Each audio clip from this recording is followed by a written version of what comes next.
ನೀವು ನೋಡ್ತಿದ್ದೀರಾ TV 46 news Kannada. ನಾನು ಮೇಘನಾ ಲೋಕೇಶ್.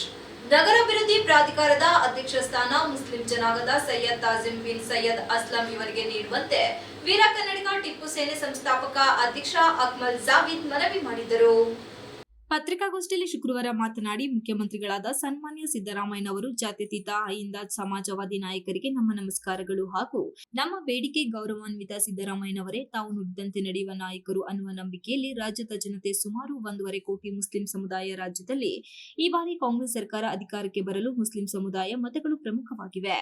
ಮುಸ್ಲಿಂ ಸಮುದಾಯ ಸಂಪೂರ್ಣ ಮತ ನೀಡಿ ಕಾಂಗ್ರೆಸ್ ಸರ್ಕಾರ ಅಧಿಕಾರಕ್ಕೆ ಬರಲು ಕಾರಣಕರ್ತರಾಗಿರುತ್ತಾರೆ. ಅದರಲ್ಲೂ ಹಾಸನದಲ್ಲಿ ಮುಸ್ಲಿಂ ಜನಾಂಗ 1,30,000 ಮತಗಳಲ್ಲಿ 60% ಭಾಗ ಮತಗಳು ಶ್ರೇಯಸ್ ಪಟೇಲ್ ಅವರ ಗೆಲುವಿಗೆ ಪ್ರಮುಖ ಕಾರಣವಾಗಿವೆ ಎಂದರು.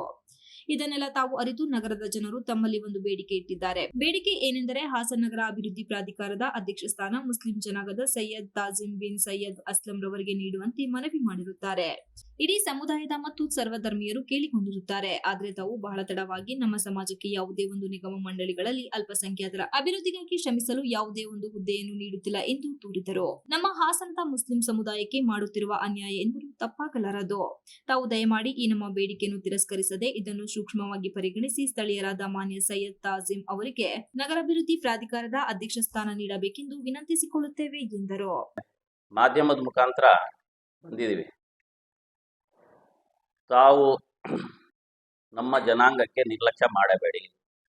ಜಾತ್ಯತೀತ ಜನತಾದಳ ಇವತ್ತು ಕುಮಾರಸ್ವಾಮಿ ಅವರು ಮುಸಲ್ಮಾನರ ಓಟು ಬೇಡ ಅಂತ ಹೇಳಿರ್ಬೋದು, ಅದು ಯಾವ ಬೇಜಾರಲ್ಲಿ ಯಾವ ಬೇಸರದಲ್ಲಿ ಹೇಳಿದಾರೋ. ಆದ್ರೆ ಸರ್ದಾರ್ ಪಾಷಾ ಅವರಿಗೆ ಅವರು ಒಂದು 27 ವರ್ಷ ಹಿಂದೆ CITB, ಅವಾಗ ಉಡಾ ಅಂತ ಏನು ಹೆಸರಿತ್ತಿಲ್ಲ, CITB ಅನ್ನೋರು ಅದಕ್ಕೆ ಅಧ್ಯಕ್ಷರು ಮಾಡಿ ಬಿಟ್ಟಿದ್ರು ದೇವೇಗೌಡರು ಪೀರಿಯಡ್. ಜಾತ್ಯತೀತ ಮನೋಭಾವನೆ ಅಂತ ಇಟ್ಕೊಂಡು ಜಾತಿವಾದಿ ಮನೋಭಾವನೆನ ಮಾಡ್ದಂಗೆ ದಯಮಾಡಿ ಮುಸ್ಲಿಂ ಸಮುದಾಯಕ್ಕೆ ನಿರ್ಲಕ್ಷ್ಯ ಮಾಡ್ದಂಗೆ ತಮ್ಮ ಹತ್ರ ಮನವಿ ಬಂದಿದೆ, ಬೇಡಿಕೆ ಬಂದಿದೆ, ಇದನ್ನ ಪರಿಗಣಿಸಿ. ಯಾರು ಅರ್ಜಿ ಹಾಕಿದ್ದಾರೆ ಅನ್ನೋದಲ್ಲ, ಅರ್ಜಿ ಹಾಕಿದೆ, ಮುಸ್ಲಿಂ ಸಮುದಾಯ ಸಹ ಅರ್ಜಿ ಹಾಕಿದೆ. ಇದ್ರ ಬಗ್ಗೆ ಗಮನ ಹರಿಸಬೇಕಾಗಿ ನಾನು ಸಿದ್ದರಾಮಯ್ಯ ಅವರಲ್ಲಿ ಕೇಳಿಕೊಳ್ಳುತ್ತೇನೆ. ಪತ್ರಿಕಾಗೋಷ್ಠಿಯಲ್ಲಿ ಆದಿಲ್, ಅಮೀದ್, ಸೈಯದ್, ಇಲ್ಲಾದ್ ಇತರರು ಉಪಸ್ಥಿತರಿದ್ದರು. Srinivas, TV 46 news Kannada, Hassan.